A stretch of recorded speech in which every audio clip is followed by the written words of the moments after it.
Worthy Principal Sir, other faculty members, dear students, I welcome all of you with the Islamic greetings. Assalamu alaikum wa rahmatullahi wa barakatuh. First of all, we must be thankful to the power of all powers, King of all kings, Allah subhanahu wa ta'ala, who has again given us this very opportunity that we get together in and participated in this very morning assembly. जैसा कि आप सब लोगों को पता है कि recently मतलब जो रिजल्ट आया है 10th क्लास का, उस रिजल्ट की जो परसेंटेज ओवरऑल जो परसेंट थी वो थी ऑलमोस्ट 80%, 79 पॉइंट समथिंग।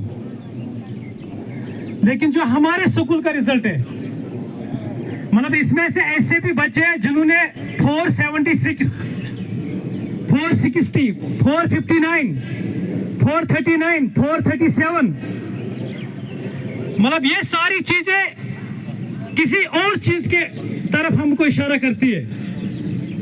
लेकिन जिन बच्चों ने अच्छे से ढंग से पढ़ाई की उनके रिजल्ट तो बिल्कुल उनके सामने आ गए। लेकिन एक नोशन, प्रीऑक्युपाइड नोशन हमारे दिमागों में कि एग्जाम तक हम ऐसे ही रहेंगे, एग्जाम तक हम बिल्कुल पढ़ाई की तरफ ध्यान नहीं देंगे, जैसे ही एग्जाम करीब आएंगे बस हम 1 महीने में इसको करके दिखाएंगे। तो याद रखो, जिंदगी में अगर ये जो आपका स्टेज है, मैं बार बार कहता हूं, ये स्टेज डिपेंड करता है कि आगे आपका जो स्टेज है 20 या 30 साल की जो आपकी जिंदगी है वो कैसी होगी, वो डिपेंड करती है सारी स्टेज पे। जिन बच्चों ने यानी जिनकी आदत या जिन्होंने जो मेहनत करते हैं, याद रखो उनकी जिंदगी बिल्कुल जन्नत जैसी होगी आगे। लेकिन जो बच्चे अपने कैरियर के साथ या इस स्टेज में अपने आप को धोखा देते हैं और अपने घर वालों को भी धोखा देते हैं, बार बार हम आपके सामने आते हैं और यही नसीहत करते हैं कि पढ़ाई की तरफ ध्यान दो।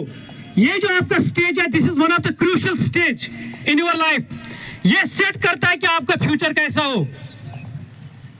लेकिन जो बच्चे इस स्टेज के साथ धोखा देंगे, याद रखो इनकी जो आगे वाली जिंदगी वो नरक होगी। आपका आगे देखो 10 साल के बाद कोई किसी की तरफ ध्यान नहीं देगा, ना आपको भाई सपोर्ट करेगा, घर का कोई भी फर्द आपका सपोर्ट नहीं करेगा। आपको जो करना है वो आपको करना है। जिंदगी में हमेशा याद रखो, डिटर्मिनेशन होनी चाहिए, पॉजिटिवनेस होनी चाहिए।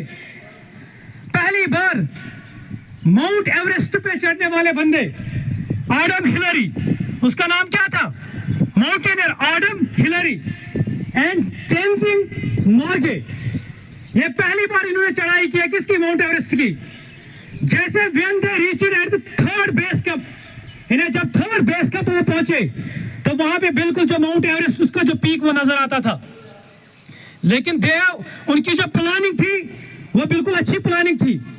उनके जो एक्सक्यूशन था, जो सब कुछ प्लानिंग ढंग की थी, लेकिन somehow they didn't manage to cross that very Mount Everest, to cross that very Mount Peak, और वो वहां से वापस आ गई, थर्ड बेस से वो वापस आ गई।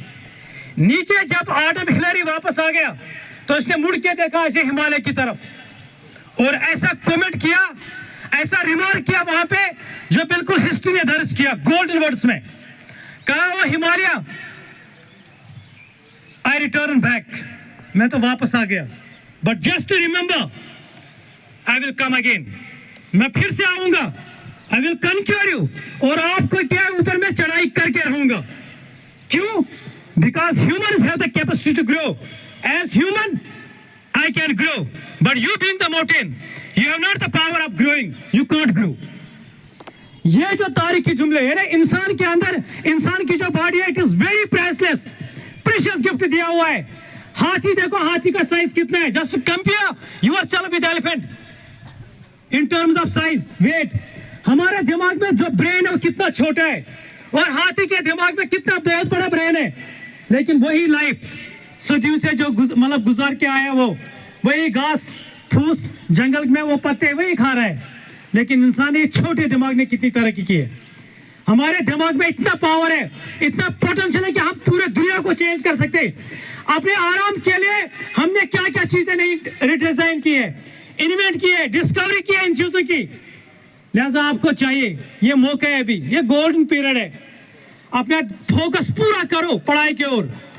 ये स्टेज डिटरमाइन करेगा आपके आने वाले स्टेज को। आपकी अभी एज क्या है, 15 या 16। आप देखो जब आप 30 एज पे पहुंचोगे तो उस टाइम आपकी जिम्मेदारी बहुत ज्यादा होगी। एक तो पेरेंट्स की जिम्मेदारी होगी, अपने आप की जिम्मेदारी होगी, शादी भी उस टाइम हुई होगी सब लोगों की, फिर बाल बच्चे होंगे उनकी जिम्मेदारी। अगर आपने इस पीरियड की कदर नहीं की तो आप देखो फिर वो आपने नहीं निभा पाओगी। लिहाजा यही होते फिर घरों में फसाद, तनाव, स्ट्रेस, बाकी चीजें, फिर जड़ एक्चुअली है क्या, वही है। लिहाजा आप लोगों को चाहिए, आप देखो जो बच्चों ने अच्छे मार्क्स लाए कितनी खुशी होगी उनकी, उनके पेरेंट्स की, उनके रिलेटिव्स की। और जिन बच्चों ने मेहनत नहीं की उनके रिजल्ट भी वैसे होंगे और किसी के सामने वो सर उठाने के काबिल नहीं है। लिहाजा आपको चाहिए, गोल्डन स्टेज है, पूरी जान लगाओ। यानी कामयाब होने के लिए याद रखो, कामयाब होने के लिए अपॉर्चुनिटी की जरूरत नहीं होती है, कामयाब होने के लिए रिसोर्स की जरूरत नहीं होती है। खाली आपके अंदर एक पागलपन होना चाहिए, आपके अंदर एक जिद होनी चाहिए, वही जिद आपको कामयाब करेगी आगे। लिहाजा ये जिद को बरकरार रखने के लिए, इसके लिए जरूरी है कि जी जान लगाने आपको अपनी पढ़ाई में, आपको एक टारगेट रखना है, एक ऑब्जेक्टिव रखना है, आपका क्लियर विजन होना चाहिए कि आगे बन के आगे जाके हमें करना क्या है, तब जाके आप कामयाबी को हासिल करोगे। लिहाजा ये जो हाउस था सर सईद अहमद खान का जो हाउस, इसका जो हेड था वो रियाज अहमद, वो किसी मजबूरी के सबब वो यहाँ पे नहीं आ पाए। लिहाजा on behalf of Riyaz Ahmed, we are highly thankful to all those students and staff members who helped us in maintaining the management of this very